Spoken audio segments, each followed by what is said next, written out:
నమస్తే, నా పేరు Kalyan Dilip Sunkara. Welcome to common library. నేను గౌరవ ఉప ముఖ్యమంత్రి వారు ఆంధ్రప్రదేశ్ రాష్ట్రానికి సంబంధించి శ్రీ కొణిదెల పవన్ కళ్యాణ్ గారు, ఆయన పార్టీకి సంబంధించినటువంటి రాష్ట్ర ప్రభుత్వంలో ఉన్నటువంటి సివిల్ సప్లైస్ మంత్రితో కలిసి కాకినాడ పోర్టుకి వెళ్ళడం జరిగింది. సరే, అక్కడ ఆయన చేసినటువంటి ప్రయత్నం ఏం చేశారనేటువంటి విషయం మీద చర్చ కంటే కూడా ఆయన చెప్పినటువంటి ఒక వ్యాఖ్యకి సినిమా బ్యాక్గ్రౌండ్లో అద్దె దాన్ని ఎక్కువ సర్క్యులేషన్లో తీసుకొచ్చే ప్రయత్నం చేయడం జరిగింది. నిన్న నుంచి కూడా గమనిస్తూ ఉన్నా, ఎవరైనా మీడియా ఛానల్స్ కానీ ఎవరైనా వక్తలు కానీ అసలు అక్కడ ఏంటి ఆ ఇష్యూకి సంబంధించిన బ్యాక్గ్రౌండ్ ఏంటి, ఆ పీడిఎస్ రైస్ అనేటువంటి దుర్వినియోగం జరుగుతుంది అన్నట్టుగా ఏం జరుగుతుంది. అలాగే అంబటి రాంబాబు గారు కూడా చేసిన వ్యాఖ్య, గౌరవ మాజీ మంత్రివర్యులు ఆంధ్రప్రదేశ్ రాష్ట్ర ప్రభుత్వానికి సంబంధించి వైఎస్ఆర్సీపీ పార్టీకి సంబంధించినటువంటి మాజీ శాసనసభ్యులు ఆయన కూడా కొన్ని వ్యాఖ్యలు చేశారు. సరే, అదే రాజకీయ పరంగా వారి పార్టీకి సంబంధించినటువంటి మాజీ కాకినాడ శాసనసభ్యులు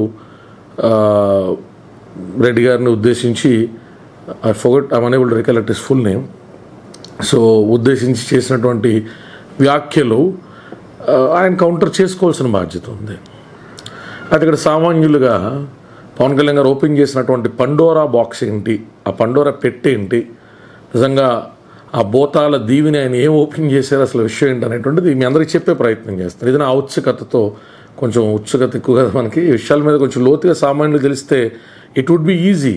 పొలిటికల్ చైతన్యం ఎప్పుడైతే పెరుగుతుందో, సమస్యల మీద అవగాహన సామాన్యులకు ఎప్పుడైతే పెరుగుతుందో, అప్పుడు 2 నంబర్ దందా వ్యాపారాలు చేసుకునే వాళ్ళు, కేవలం డబ్బులు ఉన్న వాళ్ళు, ఒక 50 కోట్లు 100 కోట్లు ఖర్చు పెట్టగలిగే వాళ్ళు మాత్రమే రాజకీయాల్లోకి వచ్చి వారే శాసనసభ్యులుగా, వారే పార్లమెంటేరియన్స్కి వెళ్ళేటువంటి దౌర్భాగ్య స్థితి మారుతుంది అనేటువంటి ఆశ గత 10 సంవత్సరాలుగా నాకు. అంటే వీళ్ళు కూడా పెద్దగా అక్కడ చేసేది ఉండదు, పీకిదే ఉండదు. కాబట్టి అందుకు అలాంటి వాళ్ళు కాకుండా మీ నుంచి మంచి విద్యావంతులు, సమర్థులు, పట్టుదల, అకుంఠిత దీక్ష కలిగి ఒక అంశాన్ని పట్టుకున్నప్పుడు దానికి ప్రత్యామ్నాయ మార్గాలు ప్రజా ఆమోదదాయకంగా సూచించదగ్గటువంటి తెలివితేటలు ఉన్నటువంటి వ్యక్తులు అసెంబ్లీరియన్స్గా, పార్లమెంటేరియన్స్గా వెళ్ళాలనేటువంటిది నా ఆకాంక్ష. మీ నుంచి చదువుకున్నటువంటి విద్యార్థుల నుంచి, మేధావుల నుంచి, సమాజ సేవ మీద అవగాహన ఉన్నటువంటి వ్యక్తుల నుంచి. Coming to this point, PDS leak ఎంత జరుగుతుందని మీ అభిప్రాయం? ఉదాహరణకి పవన్ కళ్యాణ్ గారు వెళ్ళారన్నా ఏదో 600 టన్నులు 1000 టన్నులు ఏదో పట్టుకున్నారంటన్నా, ఏంటి అసలు ఎంత ఉంటుందన్నా, ఏదో షిప్లో ఒక 1000 బ్యాగులు పట్టుకుంటే ఏంటి జనరల్గా జరుగుతూ ఉంటాయి కదా. ఏంటంటే సోదంతా చెప్పుకుంటూ సూటుగా చెప్పిన దేశవ్యాప్తంగా ఇది 70,000 కోట్ల రూపాయల స్కామ్. ఎంత? 70,000 కోట్ల రూపాయల స్కామ్. దేశవ్యాప్తంగా 69,000 నుంచి 70,000 కోట్ల రూపాయల స్కామ్. ఇది నేనేదో నోట్ లెక్కలు నాకు వచ్చినట్టు, నాకు తెలిసినట్టు చెప్పేట్లా మీకు అధికారికమైనటువంటి కొన్ని ఆర్టికల్స్ నేను చూపెడతాను, కొన్ని ఆధారాలు మీకు చూపించేటువంటి ప్రయత్నం చేస్తాను. 20 మిలియన్ టన్నుల వరకు దుర్వినియోగం అవుతున్నది అనేటువంటిది ఒక ప్రాథమిక నివేదిక. సుమారు 40%, అంటే కొన్ని ప్రాంతాల్లో 28%, కొన్ని ప్రాంతాల్లో 33%, ఓవరాల్గా చూసుకుంటే average 40% PDS public distribution scheme కింద ప్రజలకి చేరాల్సిన, ప్రజల్లో ఎవరు ఇందులో మళ్ళీ below poverty line, above poverty line, దారిద్ర్యపు రేఖకి దిగువనో దారిద్ర్యపు రేఖకి ఎగువనో, లేదా నిజంగా ఏ విధమైన పెన్షన్స్ రావండి, వృద్ధాప్య పెన్షన్ కూడా అర్హత లేకపోతే రకరకాల కారణాలు రీచ్ రానటువంటి వ్యక్తులు ఉన్నారండి. వారికి నెలకు వచ్చేసరికి ఒక 10 కేజీలు బియ్యం ఇవ్వాలండి. అసలు బిలో పావర్టీ కంటే ఇంకా దారుణంగా పరిస్థితి ఉన్నదండి. వాళ్ళకి అంత్యోదన కింద వాళ్ళకి ఏదో ఇవ్వాలండి, వాళ్ళకి ఒక 35 కేజీలు ఇవ్వాలండి. ఇలాగ విభిన్నమైనటువంటి వ్యక్తుల్ని, అంటే మిడ్ డే మీల్స్ అవనివ్వండి, రకరకాల స్కీమ్స్ కింద మన ప్రభుత్వాలు, రాష్ట్ర కేంద్ర ప్రభుత్వాలు సమాయుక్తంగా కొన్ని నిర్ణయాలు తీసుకుంటూ ఉంటాయి. ఏమండి, పలానా పేదలకి, పలానా బడుగు బలహీన వర్గాలకి, పలానా వృద్ధులకి, పిల్లలకి ఈ పోషకం, అంటే అన్నం పెట్టలేని దుస్థితి ఏంటండి, అన్నపూర్ణ కింద మనం అన్నం పెట్టాలి. కాబట్టి మనం వాళ్ళకి రైస్ అనేటువంటిది, లెంటిల్స్ లాంటివి, కందిపప్పు, మినపప్పు లాంటివి, రకరకాల ఆయిల్స్, షుగర్ లాంటివి మనం ఇద్దామండి అని చెప్పి వాళ్ళు ఇస్తూ ఉంటారు. మన రేషన్ షాపులు చిన్నప్పుడు చూస్తూ ఉండేవాళ్ళం కదా. అయితే ఇక్కడ సమస్య ఏంటంటే ఎక్కడి నుంచి ప్రొక్యూర్ చేస్తారు? పీడిఎస్ స్కీమ్ దుర్వినియోగం అయిపోయింది అంటున్నాం. 69,000 కోట్లు 70,000 కోట్లు ప్రతి సంవత్సరం కూడా డైవర్ట్ అయిపోతున్నాయి ఈ స్కామ్లు అంటున్నాం. అసలు పీడిఎస్లో ఏమో ఏంట్రా అంటే పేదలకు బియ్యం ఇస్తారంటన్నా, షుగర్ ఇస్తారంటన్నా, కిరసన కూడా ఇస్తారంటన్నా, నిత్యావసర వస్తువులన్నీ కూడా పేదలకి ఉచితంగా ఇస్తారంట కదన్నా. మరి ఇప్పుడు ఏంటి ఇందులో స్కామ్ ఎక్కడ జరుగుతుంది? అసలు పీడిఎస్కి ఎక్కడి నుంచి ప్రొక్యూర్ చేస్తారు? పీడిఎస్ పబ్లిక్ డిస్ట్రిబ్యూషన్ స్కీమ్కి మన రైతులే పాపం ఏదన్నా అంటే లో క్వాలిటీ రైస్ ప్రొడ్యూస్ చేయాలని ఎవరు అనుకోరు. వర్షాలు పడ్డాయి, లేకపోతే అనుకోనటువంటి తుఫాన్లు వచ్చినాయి, అక్కడ ధాన్యం తడిచింది, సో లేకపోతే రకరకాల ఇబ్బందులు పడ్డాయి, చక్కటి బియ్యం కింద సోనా మసూరి కింద రావాల్సినటువంటిది బియ్యం విరిగి నూకల కింద మారినాయి అనుకోండి.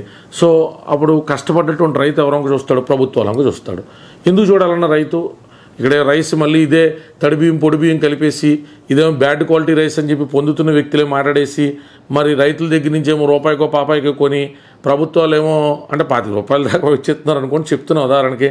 మరి చెప్తుంటేనేమో ద్వారంపూడి చంద్రశేఖర్ రెడ్డి పేరు గుర్తొచ్చింది. ద్వారంపూడి చంద్రశేఖర్ రెడ్డి లేకపోతే వాళ్ళు 70 రూపాయలకి అమ్మేస్తున్నారు నైజీరియాకో, 80 రూపాయలకి అమ్మేస్తున్నారు ఆఫ్రికాకో, 100 రూపాయలకి అమ్మేస్తున్నారు అన్నప్పుడు ఆ అమ్మేదేదో రైతుల నుంచి తీసుకుని ప్రభుత్వాలు అమ్మచ్చు కదన్నా. That's a valid question. ఎవరికైనా మైండ్లో పుట్టేటువంటి స్పృహ అదే. అయితే ఈ ధాన్యానికి సంబంధించి ఎఫ్సిఐ గోడౌన్స్లో స్టోర్ చేయడము, లేకపోతే ఈ ధాన్యాన్ని ప్రాసెస్ చేయడము, ఇవన్నీ పండించేటువంటి రైతు పరిధిలో ఉండే అంత స్తోమత మనం ఇంకా రైతులకి కల్పించాలా. చాలా తేలికైన భాషలో. ఇప్పుడు ఏదైనా ఒక ప్రాసెసింగ్ యూనిట్ అనుకోండి, ఎవరో ప్రైవేట్ వ్యక్తి ఉంటాడు, మిల్లు లాంటివి, మిల్లు ఓనర్స్ వేరేగా ఉంటారు, అక్కడికి వెళ్తారు, వీళ్ళు పట్టుకెళ్తారు, ప్రాసెసింగ్ చేయించుకుంటారు. ఆ వచ్చిన బియ్యం క్వాలిటీ అనేటువంటిది మళ్ళీ పీడిఎస్ స్కీమ్కో లేకపోతే ఎఫ్సిఐకో లేకపోతే ఇంకొకరికో పంపుకునేటువంటి క్వాలిటీలో ఉందో లేదో చెక్ చేసుకుంటారు. నిజంగా ఎక్స్పోర్ట్ చేసుకునే క్వాలిటీలో ఉందో వాళ్ళ రైస్ అని అనిపించినా ఎంత శాతం ఈ దళారులను దాటి నిజంగా ఎండ్ యూజర్ 70 రూపాయలకు 100 రూపాయలకు కొనుక్కున్నవాడికి రైస్ పంపిణీ చేయగలుగుతారు అంటే మనం ఆ సిస్టమ్స్ మీద శ్రద్ధ పెట్టింది నామమాత్రమే. ఇప్పుడు ఉదాహరణకి ఇన్ని టన్నులో లేకపోతే ఇన్ని క్వింటాల్లో సంబంధించినటువంటి రైస్ని ప్రాసెస్ చేయాలన్నాం అనుకో, అన్ని కోట్ల రూపాయలు అక్కడ ల్యాండ్ ప్రొక్యూర్ చేయడానికో, ప్రాసెసింగ్ యూనిట్గా స్టోరేజ్ యూనిట్కో ఖర్చు అయిందనుకో, అదంతా మనం రైతులకి ఒక గుంపుగానో ఒక జిల్లా కేంద్రంగానో ఒక పట్టణ కేంద్రంగానో మనం ఎంపవర్ చేయడానికి ఉన్నటువంటి ఆస్కారాలు తక్కువ. అప్పుడు ఏం చేస్తున్నాం? రైతుల నుంచి యథాతథంగా 20 రూపాయలు 25 రూపాయలకు మనం పర్చేస్ చేస్తున్నాం అనుకోండి, వీళ్ళకి ఉచితంగా ఇస్తున్నప్పుడు వీళ్ళకి ఆ రైస్ క్వాలిటీ నచ్చట్లా, మా పిల్లలు తినరండి. నేను చెప్పట్లేదు, నువ్వు ఎలా చెప్తానంటే మొన్న ఫ్లడ్స్ అప్పుడు ఆంధ్రప్రదేశ్లో పంచినప్పుడు ఒక ఆటో రిక్షా సోదరుడు చెప్పినటువంటి వ్యాఖ్య ఇది. మీరు కొంచెం శ్రద్ధగా వినాలి. ఆయన ఇప్పుడు ఏమంటే మాకు పంచారండి, పంచినా కూడా మాకు క్వాలిటీ మా పిల్లలు తినడానికి ఇష్టపడలేదండి, అందుకు మేము ఆ క్వాలిటీ ఐటమ్ అలా పక్కన పెట్టేసామని. పక్కన ఎందుకు పెడతారు? మళ్ళీ అదే రేషన్ షాప్ వాళ్ళకి ఇస్తారు. ఏ రేషన్ షాప్ నుంచి అయితే విక్రయం జరుగుతుందో, నేను బిలో పవర్టీ లైన్కి వెళ్ళని తెలుపు సొంకర ఏమంటే దారిద్రపు రేఖ తక్కువ ఉండండి, ఈ అబ్బాయికి రావాలంటే నేను నా రేషన్ కార్డు పట్టుకెళ్ళి నేను తెచ్చుకున్నాను అనుకో, తిరిగి మళ్ళీ టాపాలో అక్కడ ఉన్నటువంటి ఆ రేషన్ షాప్ డీలర్ ఇంకొక షాప్ ద్వారా మీరు పలానా చోట పట్టుకెళ్తే మీకు ఇంత డబ్బులు ఇస్తున్నారు అనుకో, మందుకు డబ్బు కావాలంటే ఏం చేస్తాను? తీసుకెళ్ళి రైస్ అమ్ముతారు కదా సోదరులు ఎవరైనా కూడా కాయ కష్టం చేసుకునేటువంటి వ్యక్తులు. కొంతమంది మందుకి ఆ రేషన్ బియ్యాన్ని అమ్ముకుంటారు, కొంతమంది హోటల్స్ క్యాట్లీకి అమ్ముకుంటారు, ఇదంతా అందరికీ తెలిసిన వ్యవస్థే. కానీ ఇక్కడ డిప్యూటీ ముఖ్యమంత్రి చెప్పింది ఏంటి? సీజ్ ద బోట్ కాదు, సీజ్ ద బోట్ అనేటువంటి అంశమే. సరే ఏదో ట్రెండింగ్ ఉన్న సీజ్ ద బోట్ పట్టుకుంటే కాదు కదా, అతను చాలా విషయాలు చెప్పాడు అందులో. అతను ఏమంటాడు ఆయన? సరే ఈ బోట్లో సంబంధించినటువంటి ఈ రైస్ అక్రమంగా పీడిఎస్ స్కీమ్ రైస్లు ఎక్స్పోర్ట్ చేస్తున్నారని తెలిసింది, ఈ మాత్రానికి ఏదో ఆలయాలను కోటీశ్వర్లు చేయడానికి 100 కోట్లు సంపాదించుకోవడానికి ఎందుకు? ఈ పీడిఎస్ స్కీమ్ని పోనీ ఏదైనా రద్దు చేసి డైరెక్ట్గా అకౌంట్లో వేద్దాం అనేటువంటి ఆలోచన గతంలో చెప్పింది. దానికేమో కేంద్ర ప్రభుత్వం లేకపోతే రాష్ట్ర ప్రభుత్వానికి సంబంధించిన రకరకాల రెగ్యులేషన్స్, మనకు చెడు చేస్తానికి రెగ్యులేషన్స్ చాలా బాగా ఉపయోగపడతాయి, కానీ మంచి చేస్తానికి రెగ్యులేషన్స్ అనేటువంటి చాలా అవరోధాలు కదా. సో పవన్ కళ్యాణ్ వ్యక్తి అనుకోగానే ఇప్పుడు ఆయన ప్రధానమంత్రి గారు కదా రికమెండ్ చేసేయడానికి, దానికి 100 రూల్స్ రెగ్యులేషన్స్ అలా కదా పవన్ ఇలాగా ఇగో తడి బియ్యం మనకు కొనాల్సిందే, అప్పుడు మళ్ళీ రైతుల నుంచి మనకు ఒత్తిడి వస్తుంది, ఆ కొన్న బియ్యాన్ని మళ్ళీ జనాలకు ఇవ్వాల్సిందే, వాళ్ళు వాడుకుంటారు అమ్ముకుంటారు మనల్ని చెప్తే రకరకాల కారణాలు చెప్తారు. అయితే ఇక్కడ సామాన్యులు ఆ రైస్ని తీసుకుని వాళ్ళు వాడుకోకుండా ఏ రెస్టారెంట్కో అమ్ముకుంటే వాళ్ళు బియ్యం పిండి దాన్ని నీట్గా కలుపుకుని లేకపోతే అట్లకో దోశలకో వాడతారు, అది వేరే సబ్జెక్ట్. ఇది టోటల్గా స్కాము. ఇక్కడ 20-25 రూపాయలు ప్రభుత్వం వెచ్చించుకొని ఉచితంగా ఇస్తుంటే దాన్ని 70 రూపాయలు 80 రూపాయలు అమ్ముకుని ఎవరు కోటీశ్వర్లు అవుతున్నారు అన్నది దేశవ్యాప్తమైన ర్యాకెట్ ఇది. ప్రతి రాష్ట్రంలో కొంతమంది కింగ్ పిన్స్ ఉంటారు, వాస్తవంగా ఉంటారు, వాళ్ళకి ప్రభుత్వాలు మారినంత సంబంధం ఉండదు. అదేంటండి మీ నిన్న పవన్ కళ్యాణ్ గారు అలా మాడారు ఏంటండి, అలాగా నాకు అర్థం అవ్వలేదండి, ప్రభుత్వం ఉన్నది ఆయనదే కదండి ఆయన అదేంటిది మరి. ఇప్పుడు అంబటరాంబాబు గారు చెప్పినా మరి ఆయన తెలియందా? ప్రభుత్వం ఆయనది కదని చెప్పి నిమ్మకు నీరెత్తుంటే కూర్చోలేడు కదా, వచ్చి ఖచ్చితంగా ప్రస్తావించాలి. నేను అనుకున్న రీతిలో పనులు జరగట్లేదు, ఖచ్చితంగా ఇది అలాగ ఆగాలి, నేను వస్తేనే బోటు వెరిఫై చేయడానికి ఈ కంపార్ట్మెంట్ దాటి ఆ కంపార్ట్మెంట్లోకి వెళ్ళకూడదు, నన్నే ఆపేస్తే సామాన్యులు లేకపోతే అధికారులు చేయగలిగేదే ఉంటుంది. ఇది ఖచ్చితంగా దీని నుంచి లాభపడుతున్నటువంటి వ్యక్తులు ఎవరో నాకు ఆ బ్యాచ్ అంతా తెలిసి నాకు పార్టీలకు అతీతంగా దీని మీద నేను యాక్షన్ తీసుకుంటాను. అవసరమైతే సెంట్రల్కి నేను లెటర్ రాస్తాను. నేను కస్టమ్స్ ఇక్కడ 16 మంది ఉండవేంటి, 1000 ట్రక్కులు రోజు వస్తూ ఉంటే 16 మంది 17 మంది లింగ్ అంటూ ఉండవేంటి, అంటే 100 ట్రక్కులను ఒకటి కాపలా కాసేస్తాడు సుమారు. ఏంటి పిచ్చితనం ఏంటి? నేను ఇక్కడ సెక్యూరిటీని పెంచమంటాను. అసలు ఇక్కడ ఏ రైస్ వస్తుంది, ఎందుకు వస్తుంది, ఎలా ప్రొక్యూర్ చేస్తున్నారు అనేటువంటి దాని అవసరమైతే సిబిఐ ఎంక్వైరీ, సిఐడి ఎంక్వైరీ కోసం నేను క్యాబినెట్లో మాట్లాడతాను. ఇలా ఆయన చాలా విషయాలు మాట్లాడాడు. ఆయన మనకేమో సీజ్ ద బోట్ అని పడుతూ ఉంటుంది. సో అన్ఫార్చునేట్లీ విషయం ఏంటంటే ఇలాగ పీడిఎస్ స్కీమ్కి సంబంధించి జరుగుతూ ఉంది.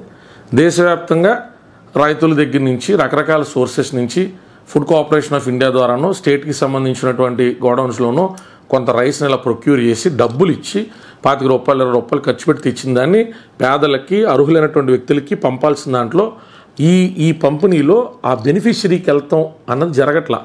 వెళ్ళినా ఆ బెనిఫిషరీ దాన్ని వాడుకోకుండా అమ్మేసుకుంటున్నాడు. సో దీనికి సంబంధించి ఆ రేషన్ కార్డుకి ఆధార్ కార్డు జత చేయాలనో, డిజిటలైజ్డ్ సిస్టమ్స్ పెట్టాలనో రకరకాల ప్రయోగాలు చేసినప్పటికీ నామమాత్రమే ఈ లీకేజ్ని అరికట్టడం జరుగుతుంది. అంటే కేంద్రం సంబంధించినటువంటి పార్టీ బీజేపీ పరిపాలన యూపీలో కూడా 33% దాకా ఎంతో కనబడతా ఉంది ఈ లీకేజు. అంటే పబ్లిక్ డిస్ట్రిబ్యూషన్ స్కీమ్ కింద తీసుకున్నటువంటిది మళ్ళీ పబ్లిక్ డిస్ట్రిబ్యూట్ చేయాల్సిన దాంట్లో బెనిఫిషరీస్కి వెళ్ళాల్సిన దాంట్లో వెళ్లకుండా ఆ లీక్ అవడం వల్ల, లీక్ అంటే ఏంటి, అర్హుడైనటువంటి వ్యక్తి పలానా సుబ్బారావుగా బియ్యం వెళ్ళలేదనుకోండి, అది లీకేజే. సుబ్బారావుకి వెళ్ళాల్సిన బియ్యం ఇంకోటి ఎవడో దళారి చేతిలోకి వెళ్ళా దాన్ని మిక్స్ చేసి కొత్త బియ్యం, పాత బియ్యం, మంచి బియ్యం, ఈ బియ్యం, ఈ నోగులన్నీ మిక్స్ చేసి ఎక్కడికి ఎవరికి ఎక్స్పోర్ట్ చేసుకున్నాడు అనుకోండి, అతనికి వచ్చేటువంటి లాభాన్ని అతని వ్యక్తిగత లాభం కోసం కాదు కదా ఎన్ని చేసేది. సో దీని మీద ఉన్నటువంటి లీకేజీకి సంబంధించి ఎన్నో ప్రతిపాదనలు ఉన్నా ది బెస్ట్ ప్రతిపాదన అయితే జనసేన పార్టీ నుంచి వచ్చింది. అది ఇవాళ ల్యాండ్ అవుతుందా అవుదా అంటే దాంట్లో చాలా హడ్డిల్స్ ఉంటాయి. ఒక ఆశయాన్ని అమలు చేసేటువంటి దిశగా తీసుకెళ్తమే యుద్ధం, రాజకీయ యుద్ధం. అంత తేలిగ్గా డబ్బులు వేసేస్తే వాళ్ళ క్వాలిటీ బియ్యం కొనుక్కుంటారు కదా. ఈ దళారులో మధ్యలో ద్వారంపూడి లేకపోతే ఇంకోటి ఎక్సో వయ్యో జడ్డు ఎవడైనా కానీ ఏ పార్టీ సంబంధించిన ఓ ఫ్యాక్ట్ చెప్పినా ఈ స్కామ్లో ఆ పార్టీలు కులాలు ఏముండవు. అందరూ ₹1 చోట వస్తుంది అని ఒకటి కనుక్కుంటే ఆ రూపాయలు 10 పైసలు వాటాల కింద అన్ని పార్టీలకు సంబంధించిన ఆ స్థానిక ముఖ్యులు అందులో భాగమైపోయి ఉంటారు. ఇది చాలా పచ్చి నిజం, మనం నమ్మలేని బూత్ అనేది వాస్తవం. టీడీపీ, వైసీపీ ఇలా ఏం ఉండవు డిఫరెన్సెస్. ఖచ్చితంగా రాజకీయాల్లోకి వచ్చినటువంటి వ్యక్తి మళ్ళీ ఎండ్ ఆఫ్ ది డే ఇలాంటి కల్పిరిట్స్ అందరూ ఎవరంగా చూపెడతారు, ప్రజల కింద మనంగా చూపెడతారు. మీరు డబ్బులు లేకుండా ఓట్లేస్తున్నాం మనం ఏం కదా, మనం ఇస్తామా ఏం కదా, ఫ్యాక్ట్ కదా ఇది. మనం డబ్బులు లేకుండా ఓటేయం, డబ్బుల రూపాయలు కాయ కష్టం చేయడంలో నాకు ఫాస్ట్గా వచ్చేది, నెక్స్ట్ ఎలక్షన్కి నేను పోటీ చేయాలంటే ఫాస్ట్గా ఎలా సంపాదిస్తాను. క్రైమ్ లేకుండా, స్కామ్ లేకుండా 100 కోట్ల రూపాయలకి ఎవడన్నా ఒక 5 ఏళ్ళు 10 ఏళ్ళు ఎదిగిపోయి అంటే అది బూతు. వీళ్ళందరూ టెక్ జైంట్స్ కాదు, వీళ్ళందరూ దేశవ్యాప్తంగా ఓవర్సీస్లో బిజినెస్ చేసేటువంటి అద్భుతమైనటువంటి ఒక సర్వీస్ మాడ్యూల్ని కనిపెట్టేసినటువంటి వ్యక్తులు కాదు, ఒక సాఫ్ట్వేర్ కనిపెట్టిన వ్యక్తులు కాదు. ఈ స్కాముల్లోనే ఉంటాయి. అయితే బ్యాంకులు ముంచుతారు, లేదా జనాలు ముంచుతారు. కానీ ఇక్కడ జనాలని భాగస్వాములు చేస్తూ నేను ఆయన అన్నాడు కదా, డిప్యూటీ సీఎం 10,000 మంది నష్టపోతారంటే 10,000 మంది అంటే ఎవరెవరు అనుకున్నారు. మళ్ళీ ఇందులో చాలా ఉంటాయి. ఇందులో నేను జగన్రెడ్డి గురించి ఎవరో ఫోన్ చేసి నాకు ఎండన్నా వెళ్ళిపోయి మాడేసి అడిగినా ఇంకో మళ్ళీ ఈ బియ్యం అంతా మనం ప్రొక్యూర్ చేసి ఆ తోలుతున్న దాంట్లో మనలు కూడా ఉన్నారన్న అంటే నేను మరి ఎట్టా అబ్బాయి అంటే ఏం చేస్తున్నా జీవనోపాధి సంవత్సరాల తరబడి దానికి అలవాటు పడిపోయి ఉన్నాం అని చెప్పాడు ఒక వ్యక్తి. నేను అదే చెప్తున్నాను. దీనికి నాకు ఉన్నటువంటి నాలెడ్జ్లో after all pursuing all the things, ఎంత డిజిటలైజ్ చేసినా, ఎంత బెనిఫిషరీస్ ఐడెంటిఫై చేసినా, ఎంత ఓచర్ సిస్టమ్ పెట్టినా, ఎన్ని రకాలైనటువంటి మెథడాలజీస్ మనం అనుసరించినా ఈ లీకేజ్ ఆపాలి అంటే ఫస్ట్ అది క్వాలిటీ రైస్ కాదు అనుకున్నవాడు కూడా రైస్ తీసుకున్న రైస్ని డబ్బుల కింద మార్చుకోవాలనుకున్నప్పుడు అతను బిలో పవర్టీ లైన్ కింద ఉన్నవాడికి అతనికి మనం ఎంత అర్హత ఎంత సేవ చేయాలనుకున్నామో ఆ డబ్బుల్ని డైరెక్ట్గా బెనిఫిషరీకి పంపించడం అనేటువంటిది మాత్రమే ఈ సిస్టమ్ని ఎలిమినేట్ చేసేటువంటి ప్రాసెస్గా నాకు కనబడుతుంది. లేదా మనం రైతుగా నేరుగా ప్రాసెసింగ్ యూనిట్ లాంటివో, స్టోరేజ్ కెపాసిటీ లాంటివో పెట్టుకున్నటువంటి ఈ శీతల గిడ్డింగ్ లాంటి కానీ రకరకాల అంశాల్లో విభిన్నమైన రైతులకి కోల్డ్ స్టోరేజెస్ కానించి ఈ రైస్ స్టోరేజెస్ వరకు కావాల్సినటువంటి ఎక్విప్మెంట్ ఇవ్వాలంటే కొన్ని 100 కోట్లు, 70,000 కోట్ల రూపాయలు నష్టపోతున్నాం అన్నప్పుడు 10,000 20,000 కోట్లు ఖర్చు పెట్టి రైతులను ఎంపవర్ చేయడమే ఇంకా సన్మార్గం, ఇంకా మంచి మార్గం. మళ్ళీ రైతుల ముసుగులకు మళ్ళీ ఎమ్మెల్యేలు బామ్మర్దులు, జడ్పీటీసీలు బామ్మర్దులు, తోడల్లుళ్ళు, అలా సంబంధించినటువంటి వ్యక్తులు, వాళ్ళ తాలూకా తమ్ముళ్ళు, అన్నలు అందరూ వచ్చేస్తారు. మళ్ళీ రైతులంటే తెలిసి మీకు తెలంగాణ రైతు ప్రోగ్రాం లాస్ట్ టైం జరిగిన దాంట్లో ప్రతి ఒక్కరు కొంతమంది రైతులే. ఇక్కడ ఇంకా ఒరిజినల్ రైతులు పక్కన పెట్టండి, పాపం కాయ కష్టం చేసి కష్టపడే రైతులే, పొలిటీషియన్కి సంబంధించిన వాళ్ళు కూడా రైతులే. దళిత బంధు సంబంధించినప్పుడు కొంతమంది ఎక్స్పోజ్ చేశారు 10 లక్షల రూపాయలు. ఎవరు తీసుకున్నారంటే మెయిన్ పొలిటీషియన్స్కి సంబంధించినటువంటి అనుచరులు తీసుకున్నటువంటి సందర్భాలు ఉన్నాయి. ఆ లీకేజ్ని పలానా ప్రభుత్వం అని మనం చెప్పడం అనేది మళ్ళీ అక్కడ రాజకీయపరమైన మన డిబేటే. వాస్తవం అంటే ఇక్కడ ప్రభుత్వాలు, పార్టీలు ఇవన్నీ కార్యకర్తల స్థాయిలో ఉంటాయి, పై స్థాయిలో అందరూ కూడా ఎలకత్ మఫ్లియా, ఇదంతా కూడా మాఫియా. అది చెప్పే ప్రయత్నం చేశాను ఆయన, డిప్యూటీ చీఫ్ మినిస్టర్ ఆయన. మనమేమో సీజ్ ద బోట్ మళ్ళీ అంటే నేను చూస్తే కంటిన్యూస్గా అయ్యే స్టేటస్లో ఎవడైనా అసలు పీడిఎస్ ఏంటి, ఎక్కడ ల్యాప్స్ అవుతుంది, ఇతను ఎన్ని వేల కోట్ల రూపాయల స్కామ్కి సంబంధించి ప్రజల్లో చర్చకి తీసుకొచ్చాడనేటువంటి ఆ నేపథ్యాన్ని చెప్తారు అంటే సీజ్ ద బోట్. దానికి మనం వెనకాతల రాఖీ బాయ్ మ్యూజిక్లోని అదేం సినిమా అది అర్జున్ రెడ్డి మ్యూజిక్లో మనం దేవరా బోట్లో వెళ్తుంది, అది కాదు కదా ఆయన వెళ్ళింది. మొదలు జుట్టు పొడుకోను జుట్టు ఆయన చీల పెట్టుకుని వెనక్కి వేసుకుంటారు. ఆ స్టైల్ మనల్ని చూడమన్నా కలజోడు చూడమన్నా కాదు కదా. ఆయన అక్కడ చెప్పింది ఏంటి, ఆయన అక్కడ డిస్కషన్ లేవనెత్తింది ఏంటి, అది చూడమన్నది, అది ప్రజల్లో తీసుకెళ్ళమని చెప్తాడు ఆయన. సో అందుకోసం అని చెప్పి పీడిఎస్ స్కీమ్ అనేటువంటిది ఇక మనం చెప్పుకుంటూ పోతే చాలా దారుణంగా ఉంటాయి. 20 million tons of rice despite the implementation of digital tracking systems, leakage persists, highlighting the need for not only improved monitoring but also structural reforms. చాలా చెప్తారు ఇవన్నీ కూడా, ఇవన్నీ జరిగేగా చచ్చేది కానీ. సో అది పరిస్థితి. సో అందుకోసమని మరి ఏంటి ఇంప్లిమెంటేషన్ కంటే అంటే that is the only scheme. A scheme అయితే వాళ్ళు మాట్లాడారో ఆ స్కీమ్కి సంబంధించినటువంటిదే పవన్ కళ్యాణ్ గారు చెప్పినటువంటి ఆ స్కీమ్ దాని మీద కసరత్తు చేయడం, కేంద్ర ప్రభుత్వం దాన్ని కన్సిడర్ చేయడం, ఆ రకంగా డబ్బులు డైరెక్ట్గా పంపిణీ చేస్తేనే బాబోగా నువ్వు బిలో పావర్టీ ఉన్నావు, ఇగో నీకు ఇన్ని డబ్బులు, నీకు 30 కేజీలకి బియ్యం ఇద్దాం అనుకున్నాం, నీ 30 కేజీలకి మేము ఒక 600 రూపాయలు ఖర్చు పెడుతున్నాం, ఇగో నీకే 600 రూపాయలు డైరెక్ట్గా వేస్తాం. నువ్వు ఆ 30 కేజీలు వద్దనుకున్నావు, 50 రూపాయల రకం 10 కేజీలు కొనుక్కుందాం కూడా 10 కేజీలు కొనుక్కుని తిను, నీకు మేము చేయగలిగి ప్రభుత్వంగా ఎంత, ఇగో రైతు సోదరుడిగో నీకు ఇంత నష్టం జరిగింది, మేము ఈ బియ్యాన్ని కొన్న తర్వాత ఈ బియ్యాన్ని ఈ రకంగా ప్రాసెస్ చేస్తాం, నువ్వే ఆలకేలకి అమ్మేసుకోవడం కాకుండా నువ్వు కొన్ని రోజులు స్టోర్ చేసుకుని కొన్ని డిమాండ్ వచ్చి అమ్ముకుంటానంటే పలానా స్టోరేజ్ యూనిట్ ప్రైవేట్ కంపెనీలు మేము ప్రోత్సహించాం, ఆ ప్రైవేట్ కంపెనీ ఒక 100 కోట్లు ఖర్చు పెట్టి పలానా జిల్లా కేంద్రాలు ఏలూరులో ఇలా కట్టింది, ఇంకా వాళ్ళకి మేము ఇన్స్టాల్మెంట్లు మేము ఎంత చెల్లింతాం, మీరు తీసుకెళ్ళి వాళ్ళ దగ్గర సబ్సిడీ మీద స్టోర్ చేసుకోండి, మీకు నచ్చినోడికి అమ్ముకోండి. ఇలాంటి ఆప్షన్స్ ఏమన్నా స్కౌట్ అవుట్ చేసి మనకు రైతుల నుంచి ఒత్తిడి ఉన్నది కాబట్టి బియ్యం తీసుకుంటున్నాం, ప్రజల నుంచి ఒత్తిడి ఉన్నది కాబట్టి బియ్యం ఇస్తున్నాం, ప్రజలు ఆ తర్వాత బియ్యాన్ని ఎవరికి అమ్ముకుంటున్నారో, ఏ దేశాలు తరలించిపోతున్నాం, మేము అన్నీ చూడలేమంటే కుదరదు. మళ్ళీ ఇక్కడ నష్టపోయేది రాజకీయ నాయకులకు సంబంధించిన డబ్బులు కాదు, ఇక్కడ నష్టపోయేది మన డబ్బులే. గుర్తుపెట్టుకోండి, ఎవడైనా రాజకీయ నాయకుడు మనకు ఒక స్కీమ్ కింద ఇచ్చినా మన డబ్బే, మనకు ఒక స్కామ్ కింద డబ్బులు ఆపుకున్నా మన డబ్బే. మళ్ళీ ఎవడైనా రాజకీయ నాయకుడు వచ్చి మన బియ్యాన్ని ఇంకో బియ్యాన్ని కింద అమ్మినా మన డబ్బే. పక్క దేశంలో ఉన్నటువంటి మళ్ళీ మనలాంటి సామాన్యుడే, వసుదేక కుటుంబం కదా, ఆఫ్రికాలో ఉన్నాడు మనలాంటి మనిషి, ఆడికి అన్నం, ఆడికి అన్ని రకాల ఇబ్బందులు మనలాగా ఈతి బాధలు ఉంటాయి కదా, ఆడు మన దగ్గర పావలాగా 10 పైసలు కొనదని ఆడి పాపం డబుల్ రేట్ ఇచ్చి కొనుక్కునే పరిస్థితి. కాబట్టి ఇది పీడిఎస్ స్కీమ్లో ఉన్నటువంటి స్కాము.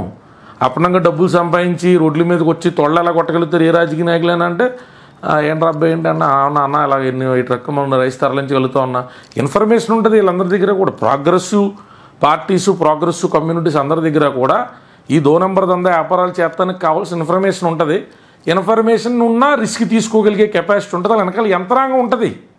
వాళ్ళు ఏ తప్పులు చేసినా తప్పేంటండి, ఏదైనా డ్రగ్స్ స్మగ్లింగ్ చేస్తున్నాడండి, ఆ రైస్ పంపిందన్నాడు, రైస్ తప్పేండి, అవును ఇక్కడ ఎలాగ ప్రజలు వద్దనుకున్న రైసే కదా, రేషన్ షాపుల దగ్గర ప్రజలకు ఇచ్చి ప్రజల దగ్గర లాక్కున్నామని ఆర్గ్యుమెంట్ చేసుకున్న కూడా నాతో. అయితే నేను ఏమంటాడు, ఓన్లీ రైస్ గురించి మాట్లాడలేదు, రైస్తో పాటు ఏమంటాడంటే నిజంగానే బోట్లు గీట్లు ఎవరంతా నడుస్తూ ఉంటే మాకు కసబ్ వచ్చినట్టు, లేకపోతే ఇంకో రకంగా జరిగినట్టు, డ్రగ్స్ రావడానికో లేకపోతే ఈ టెర్రరిస్టులు రావడానికి ఇది ఈజీ మార్గం కదా. పోర్ట్లో ఏంటంటే కాకినాడ పోర్ట్లో ఇంగ్లింగ్ అంటే 16 మంది ఉంటారండి, అంటే 16 మంది ఉన్నప్పుడు టెర్రరిస్టులు అంటే సబ్జెక్టే ఉంది. వస్తున్న ట్రక్లు ఏంటి, వెళ్తున్న ట్రక్లు ఏంటంటే అక్కడ లోకల్గా ఉన్నటువంటి అథారిటీస్కి ఏమీ తెలియకపోతే అక్కడ ఉన్నటువంటి SPA, superintendent of police, deputy CM వచ్చినటువంటి ప్రోటోకాల్ ప్రకారం రావాల్సినటువంటి బాధ్యతలు విస్మరిస్తే ఏమంటారు. కాబట్టి టీడీపీ ఎమ్మెల్యేని కూడా పిలిచి ఇది కాదు పద్ధతి చెప్పారు కొండబాబు గారికి, మీరు రావద్దండి పవన్ కళ్యాణ్ గారు అంటే ఆయన ఎందుకు తింటాడు, ఆయన ఏదైనా వద్దని చెప్పాను ఆయన 2 సార్లు చేస్తారు, అది ప్రమాదం ఉంటుంది మనిషితో. అందుకని అవన్నీ ఆలోచించుకుని వెళ్ళాలి ఎదరికే. అది సరేనా, అది పీడిఎస్ స్కీమ్ అంటే, అది స్కామ్ అంటే ఎడిదారి తెస్తుందో ఈయన మాత్రం అలా ఓపెన్ చేశాడు పండోరా బాక్స్ని. చాలా పెద్ద డిస్కషన్ అవుతుంది ఇది. ఆల్రెడీ CNN కానించి మొత్తం BBC కానించి నేషనల్ మీడియాలన్నీ కూడా దొల్లగొట్టు వదిలేస్తున్నాయి ఈ అంశం మీద. చాలా పెద్ద స్కామ్ ఇది దేశవ్యాప్తంగా. చూద్దాం ఎక్కడి వరకు వెళ్తుంది ఏంటో. జై భీమ్, జై భారత్.